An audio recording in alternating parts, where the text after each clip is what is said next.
heavily armed perp walk of Luigi Mangione, the man accused of shooting UnitedHealthcare CEO Brian Thompson, has sparked controversy and unexpectedly fueled a substantial fundraising campaign exceeding $700,000 for his legal defense.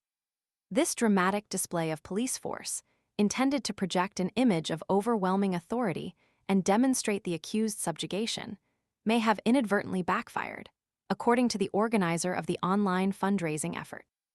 The organizer, identified only as Beard in the upcoming Law and Crime podcast, Luigi, argues that the highly publicized arrest and the subsequent perp walk, complete with an array of weaponry, ignited a wave of sympathy and support for Mangione. To just demonstrate the sheer power of this state, and to really just show how captured and how small this person is, a lot of us feel like that maybe backfired, Beard states in an excerpt of the podcast shared with The Guardian.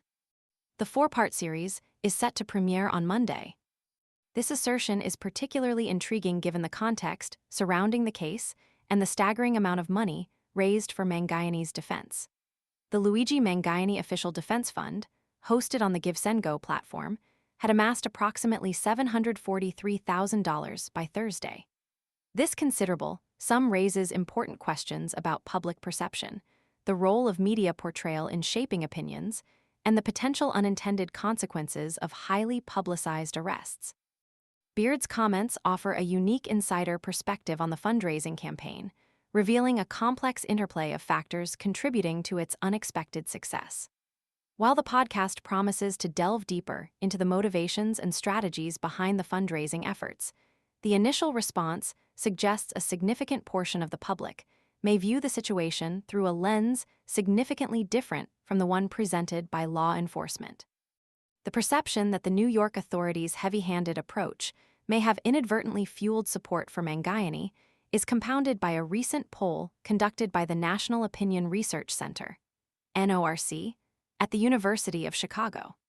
Published in late December, the poll revealed a widespread sentiment among Americans that UnitedHealthcare's frequent denials of coverage share some responsibility for Thompson's death.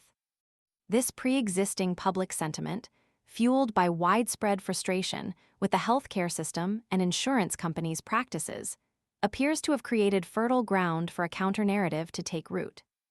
The poll's findings suggest that many Americans harbor a deep distrust of large insurance corporations and their practices. This sentiment, coupled with the image projected by the highly publicized arrest, has seemingly coalesced into substantial financial backing for Mangione's defense. The stark contrast between the aggressive police action and the substantial fundraising effort highlights the nuanced and often unpredictable nature of public opinion in high-profile criminal cases. The narrative surrounding the case extends beyond the legal proceedings and the fundraising campaign itself. It delves into the broader societal debate on healthcare accessibility, the accountability of large corporations, and the power dynamics at play between law enforcement and the public. The sheer amount of money raised for Mangione's defense serves as a potent symbol of this complex interplay, raising crucial questions about justice, public perception, and the potential consequences of heavy-handed law enforcement tactics.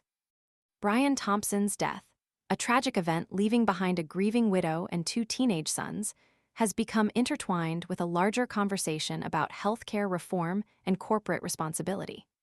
The significant fundraising effort for his alleged killer adds yet another layer of complexity, highlighting the multifaceted and deeply emotional nature of the case and the powerful influence of public opinion shaped by media coverage and societal perceptions.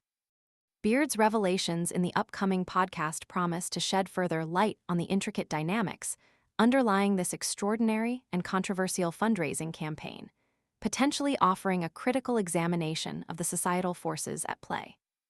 The question remains, was the New York authorities' strategy a calculated move or a strategic blunder that unintentionally amplified the narrative surrounding Mangione and ultimately contributed to the significant financial support he received?